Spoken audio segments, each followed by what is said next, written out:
Pagkalabas ng Philippine Area of Responsibility ng Bagyong Karina, may panibago agad na low pressure area. Namataan niya ng Pag-asa 980 kilometers silangan ng Mindanao. Sa ngayon, mababa ang tsansa nitong maging bagyo.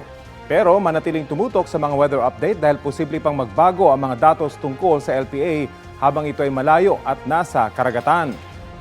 Wala pang epekto ang nasabing LPA sa lagay ng ating panahon sa ngayon.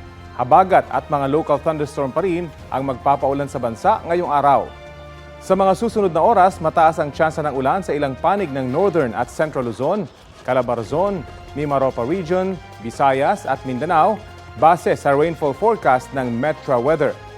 Asahang uulanin ng halos buong bansa ngayong weekend lalo na sa bandang hapon at gabi. Posible ang heavy to intense rains na maaaring magdulot ng baha o landslide. Mataas din ang tsansa ng ulan dito sa Metro Manila ngayong weekend, lalo sa hapon at gabi. Kapuso, alamin ang maiinit na balita. Bisitahin at mag-subscribe sa GMA Integrated News sa YouTube. Sa mga kapuso abroad, samahan niyo kami sa GMA Pinoy TV at sa www.gmanews.tv.